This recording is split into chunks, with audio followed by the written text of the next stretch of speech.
everybody, welcome back to Chemistry Kitchen Lab number 2. Today we are going to be working on atoms, isotopes, and molecular compound structures. For this you are going to need 3 different colors of Play-Doh, or you can make your own as stated earlier in the experiment, and then toothpicks, and your table of elements so that you can decide which element you are going to be making. For me, I have decided to make carbon.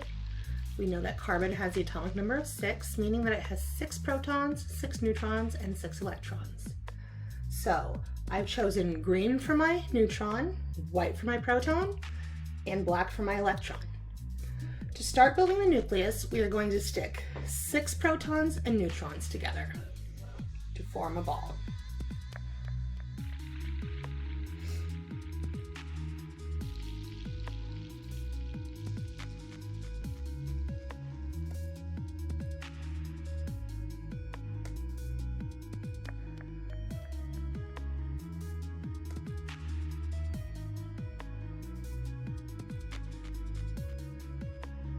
After your ball has been formed, you will have a nucleus, and you can see the different components. You will then go ahead and add your electrons into the different valences. So we know that the first valence will have 2.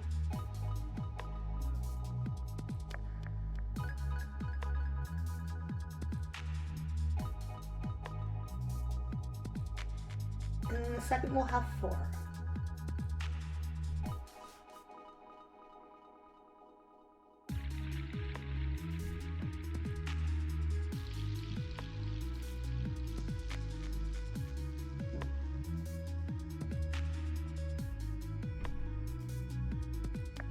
We now have an atomic model of carbon. You have finished taking your photograph and talking with your instructor about your model that you made. You can go ahead and make it an isotope.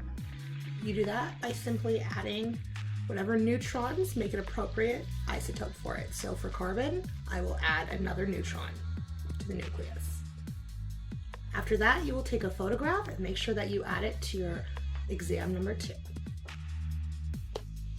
For this next part, we are going to go ahead and do some examinations of some hydrogen and carbon models and some covalent bonding, and then go ahead and write it down in our lab report section.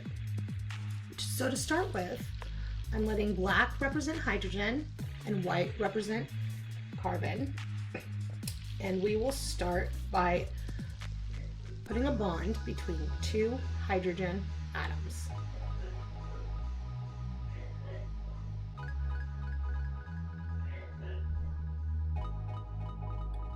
The stick represents the bond between the 2 atoms. You're going to go ahead and examine this model and do a lab report. Write your findings into your labs. You will then go ahead and you will have a carbon atom, and you will go ahead and add 4 hydrogen atoms to that carbon atom.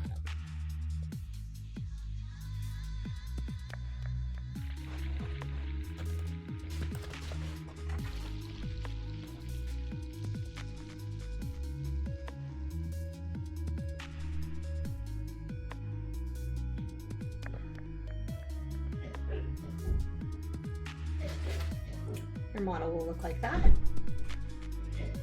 You will go ahead and do some examination on that and write that into your lab report about what you have discovered. Great. I hope that this has been helpful.